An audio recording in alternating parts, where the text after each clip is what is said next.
tem elaborado a frase, agora para lembrar, está tão complicado que eu coloquei uma pesquinha aqui. Mas o que é que eu quero trazer a vocês com isso? A frase diz o seguinte: que seria da nossa realidade sem aqueles que sonham, se organizam e fazem do sonho uma luta social? Que seria de nossa realidade sem aqueles que sonham, se organizam e fazem do sonho uma luta social? A colega ontem aqui, ela informou, isso está claro, que toda a conquista da agricultura familiar foi sinônimo de luta. Toda a conquista, toda a política pública que existe hoje, voltada para a agricultura familiar, sinônimo, foi buscada pelo movimento sindical, movimento social dos trabalhadores e trabalhadoras rurais no mundo. E no mundo hoje que as coisas mudam continuamente, a gente pode até citar o filósofo Zygmunt Bauman, que ele fala de modernidade líquida, tempos líquidos.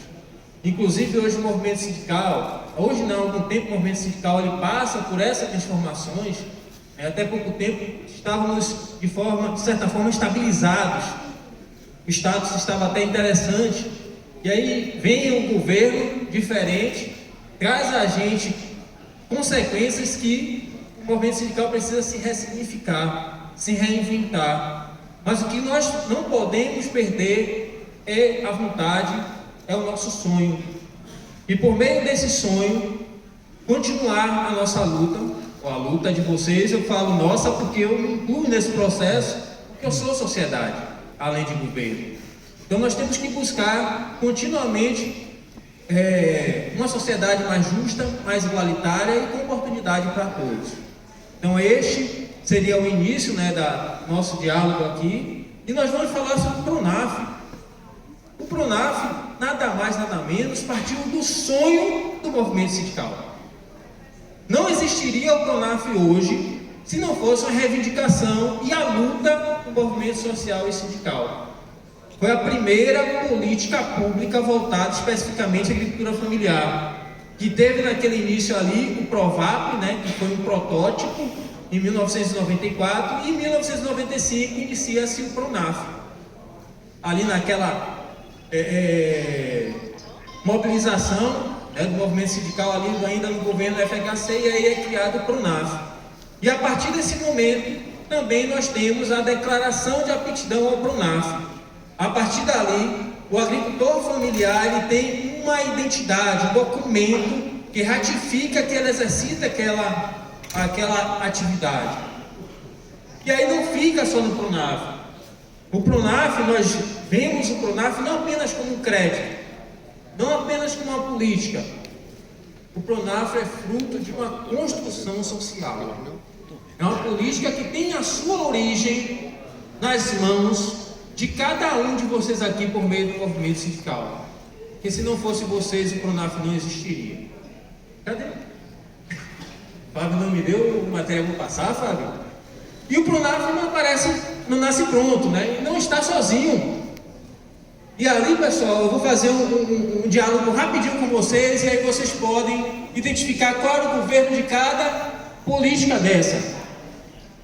Primeiro, PROVAP, primeira iniciativa federal do crédito, voltada especificamente ao pequeno produtor rural naquela época, reivindicação dos movimentos sociais unificados, sociais e sindicais.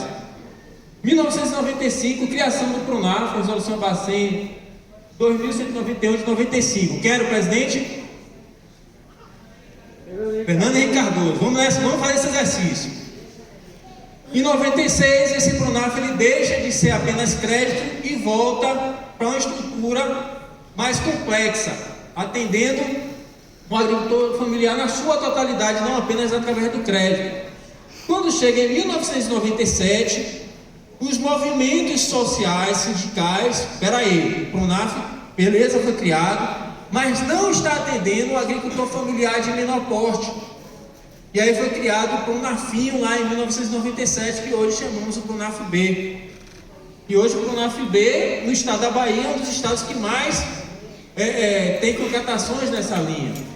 97 ainda é FHC, Quando chega em 2005, vendo a questão que os agricultores familiares tinham um certo receio de chegar ao agente financeiro para poder obter o crédito, é implementada a metodologia do agroamigo do Pronaf, invertendo a lógica. Ao invés do agricultor ir até a agência através da instituição ia até o agricultor. Tanto que os agentes do agroamigo, né, assim posso dizer, que operam pela Pronaf B, Pronaf variável no estado, eles vão até a propriedade de vocês para que vocês possam obter o crédito. 2005 quem era? Lula. 2006 é criada a Lei da Agricultura Familiar, reconhecendo o público da agricultura familiar ali, referente à questão das políticas públicas. 2008, em um cenário de fome, reconhece a agricultura familiar como eixo estrutural para combate à fome no Brasil, e aí é criado o Pronaf Mais Alimento, que hoje está entre a segunda e a terceira linha mais acessada no estado da Bahia, com foco na mecanização. E aí, com meio, através disso, o Pronaf ele se constitui fruto de luta social e de construção institucional. Mas ainda não tem só o Pronaf. Olha a gama de conquistas de vocês aqui. E em cada programa deste, houve luta, houve suor, houve a reivindicação do movimento sindical. E aí tem ali a declaração de aptidão ao Pronaf, Cadastro Nacional da Agricultura Familiar, que foi implementado pelo governo anterior, o PGPAF, criado em 2006 no governo Lula. O que é o PGPAF? O PGPAF é uma política que existe, mas a gente não consegue compreender porque não vê no dia a dia. Mas eu vou tentar explicar para vocês aqui. Vamos utilizar o cacau como exemplo. A arroba do cacau, vamos dizer que o preço mínimo estabelecido pela Conab é R$300. Só que no mercado atual hoje está 270. Aí aquelas pessoas que pegaram o Pronaf para a atividade do cacau, elas vão ter uma renda diminuída, né? Porque o valor está abaixo do preço mínimo. Se é 300 e tem R$30 a menos, houve um deságio de 10%, não é isso? Então, quando o agricultor familiar for pagar a parcela do Pronaf no banco, ele recebe um desconto de 10% de forma automática, para compensar esse deságio, essa perda no valor da atividade. Então, esse PGPAF foi criado, inclusive, no governo Lula.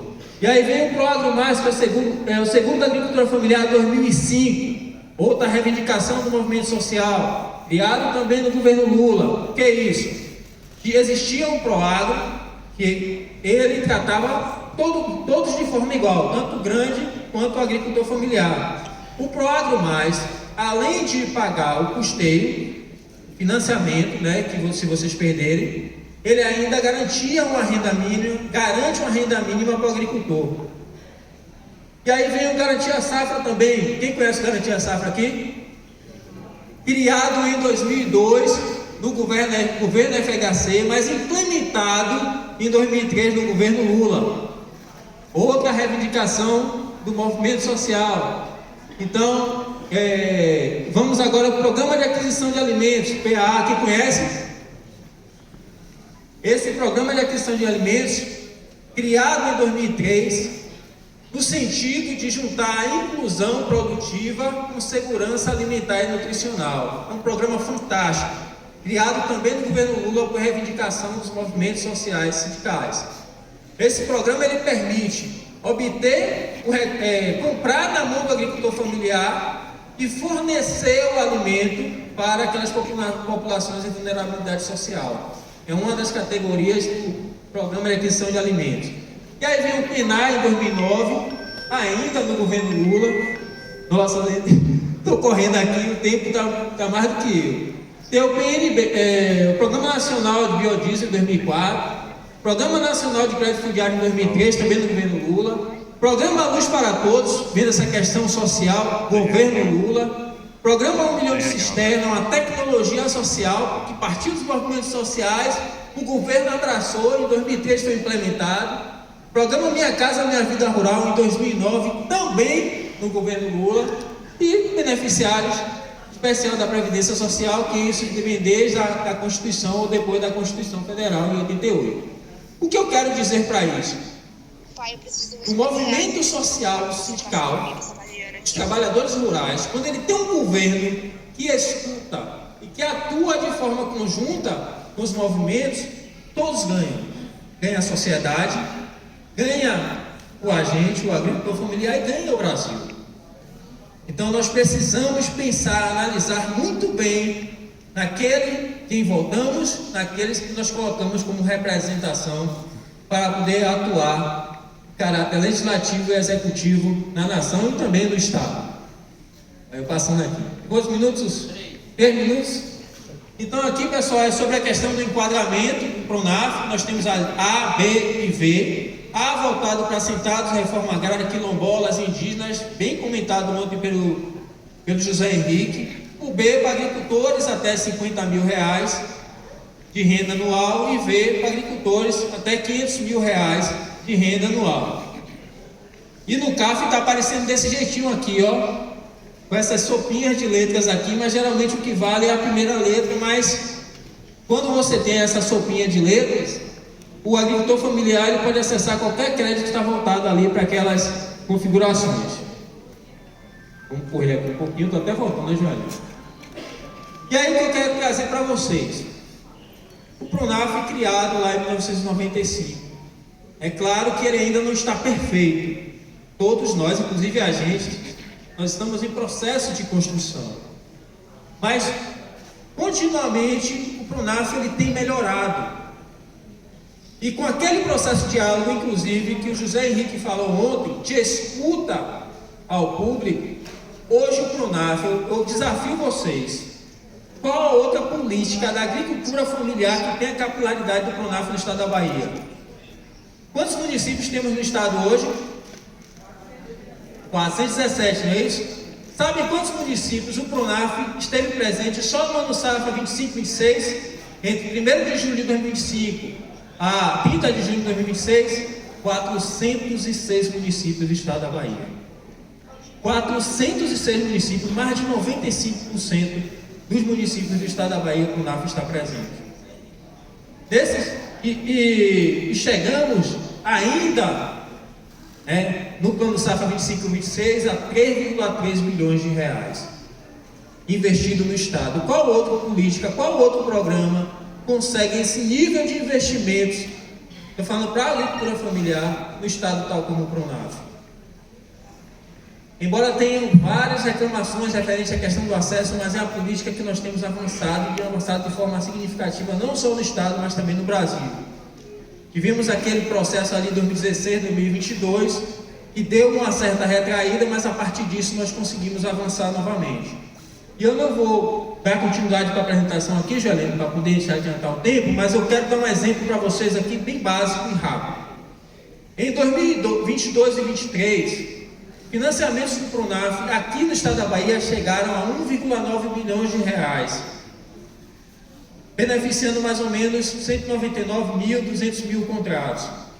Com a mudança de governo de 2022 para 2023, sendo que aqui no estado da Bahia, a cada 10 CAFs emitidos, 9 são do Grupo B, qual foi a primeira ação do atual governo federal? Não. A gente precisa melhorar o acesso pessoal do PRONAF-B e o valor do recurso do PRONAF-B para esse segmento da agricultura familiar. Então vamos aumentar o valor. Aí saiu de R$6 mil para 10 mil, ou 12 mil para homem e 15 mil para mulher, 23, 24. Com essa simples mudança, saímos de 1,9 bilhão em 22, 23 e fomos para 3,3 bilhões de reais, chegando a uma aplicação recorde do PRONAF em 2023-24, beneficiando mais de 270 mil famílias no estado da Bahia. Quando chega em 25, 26, continuamos aumentando o valor, e aí chegou a 3,5 bilhões, ou 24, 25. 25, 26, o governo federal aí lança 5 categorias do PRONAF, tal como conversado com o João Henrique aqui, tudo no B. Primeiro, o PRONAF Família, que é de 12 mil reais, mas pode chegar a 20 mil se for agroecologia. Aí vem o PRONAF Mulher. No PRONAF Mulher, 15 mil reais, mas se for quintais produtivos, pode chegar a 20 mil. Vai somando. Então 40 mil dentro da mesma família até agora. E aí vem o Pronaf Jovem. E agora, a partir desse governo, nós começamos a operacionalizar novamente o Pronaf Jovem. Não que o jovem não acessasse o Pronaf, estava acessando pelo Pronaf B. Aí mais 8 mil. Quanto nós temos? 48 mil por unidade familiar. E além dessas categorias, tem o Pronaf Instalações Sanitárias, que é fantástico. Que é um valor que a família pode obter de 13 mil reais, podendo chegar a 5 mil. E nesses 3 mil reais você tem 40% de desconto, com 0,5% ao ano de juros. Então 48 mais 5 mil, 50 e quanto? 52 mil reais, não é isso? 53, estou errando até na conta. 53 mil reais. Então a gente sai ali daquela condição 2022-23 de um valor de 6 mil reais por beneficiário para o valor de 53 mil reais no atual ano safra. O que é que eu quero trazer com isso? Vale a pena nosso governo e mais ainda permanecermos firmes na nossa luta por um Brasil melhor. Não tem nada mais justo, não tem nada mais, vamos dizer assim, claro, de que sem os movimentos sociais, eu falo em todos os sentidos, sem os movimentos sociais, sem os movimentos sindicais, o governo, por si só, não executaria políticas públicas tão abrangentes, tal como nós vimos aqui hoje. Então vocês, nós, vamos dizer assim, incorporando esse processo também, somos essenciais para o crescimento da nação, para o crescimento do Brasil de forma igualitária, justa e com oportunidade para todos. Galera, por favor. Gente, os Icos se prepara para cantar uma música. Eles, cada um aqui tem 3 minutos para suas saudações finais.